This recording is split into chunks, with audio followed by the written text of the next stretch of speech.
Good afternoon, everybody, and welcome to another edition of the NSCAC Presents Behind the Bench. Today we have Andrew Latham, all the way from British Columbia. He's the head coach at the Lower Island Soccer Association, and he also has recently just become the regional director for British Columbia. Andrew, welcome. How are things? Thank you, Valerio. Things are good.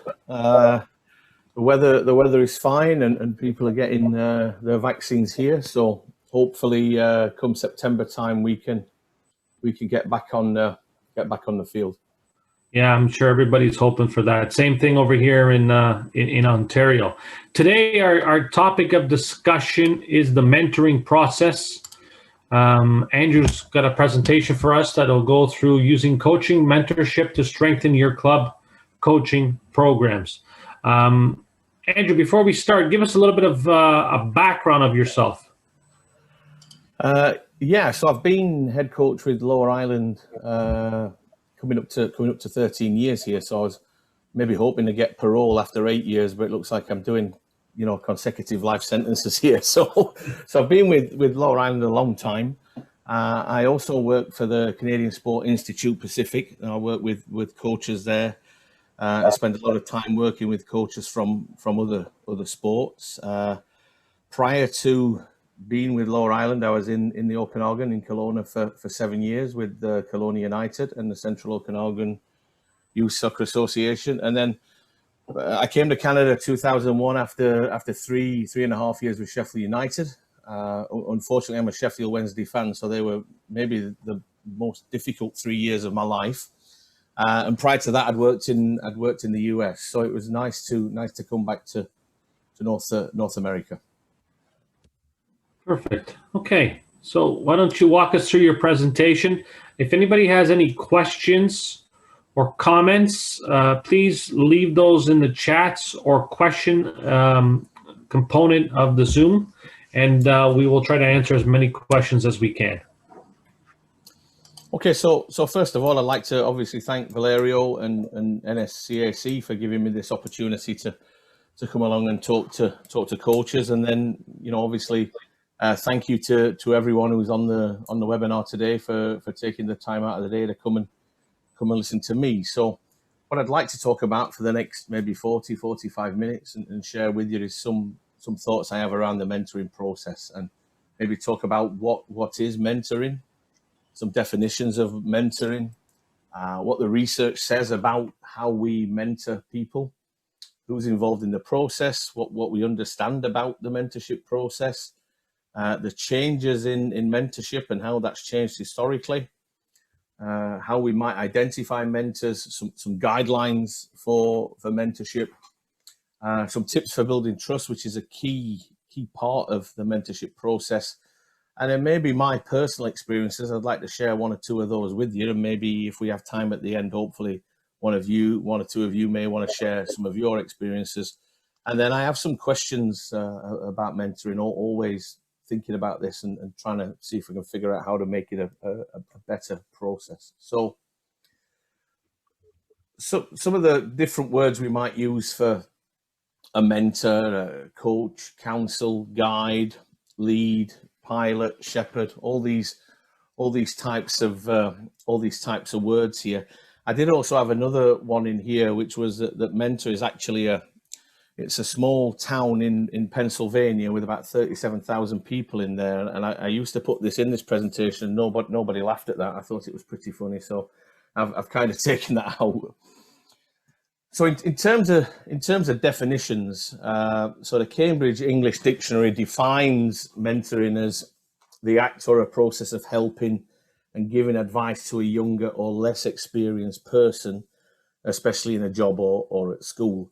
And I think that's a decent definition. But then I look at that and I think that if you can only give advice to a less experienced person, then what about these highly experienced coaches and highly successful coaches? So for example, if we looked at, say, Pep Guardiola in soccer or Bill Belichick in the NFL, I'm sure that they still have mentors. So that mentor pool for them would appear to be getting smaller.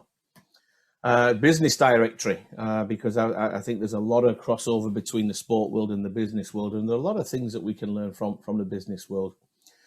So the business directory would call it an employee training system where a senior or more experienced individual, who is the mentor, is assigned to act as an advisor, counselor, or guide to a junior or trainee. So again, we're seeing that hierarchy of experience and maybe hierarchy of age. And the mentor is responsible for providing support and feedback to the individual on his or her change. So, what I get from those things is helping, support, advising, feedback, and experience. So when we look at research around mentoring, and there is a great amount of research out there about the mentoring process, not just in sport, but also in business. We see that in work from Bloom from 2013, that the key mentoring issue for coaches are who to receive mentorship from and how to get it, right? So it's not something that people may find easy to find, and I think there's a gap there in our sporting realm that we can fill, and certainly in our clubs and in our districts, there's a gap there that we can fill, and that's what I want to talk about today.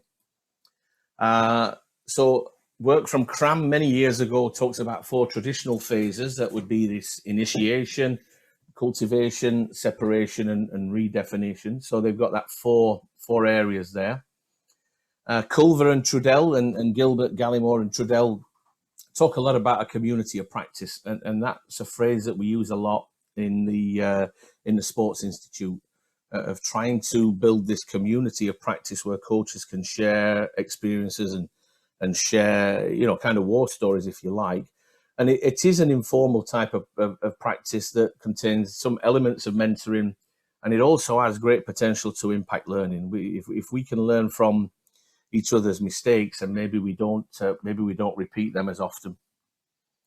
And then something here that sort of really resonated me from a number of researchers is that in research from the UK, they found that these informal bases of knowledge and ongoing interactions with peers, or maybe observing coaches and watching other coaches work during practices, are the most important facet of knowledge acquisition. And it makes me think a little bit about when I've been on coaching courses and have found them to be sometimes stressful, very, very challenging.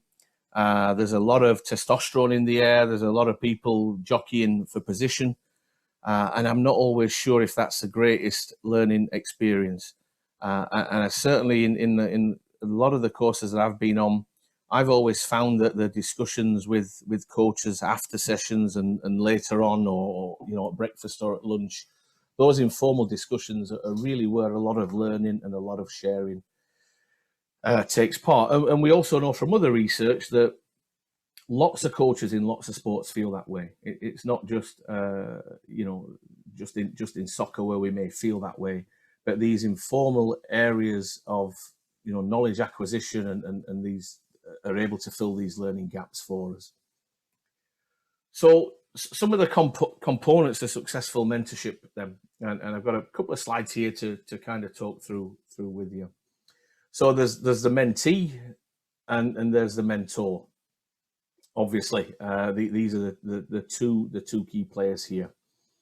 But some of the challenges that we might see are who manages this relationship, who is kind of driving the bus here, who's in charge here, and who sets the schedule. Because once we can figure out who's driving the relationship, then maybe we can start to get more from this relationship. Thank you for watching this short preview video from the National Soccer Coaches Association of Canada.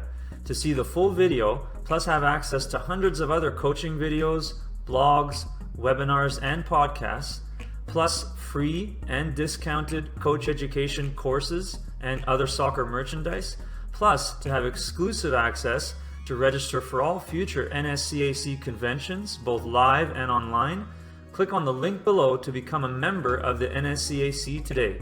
Also, please remember to like and subscribe to our YouTube channel, as your continued support allows us to continue to provide coach education and coach development resources to soccer coaches across Canada and worldwide. Thank you again for your continued support, and we look forward to seeing you at future NSCAC events.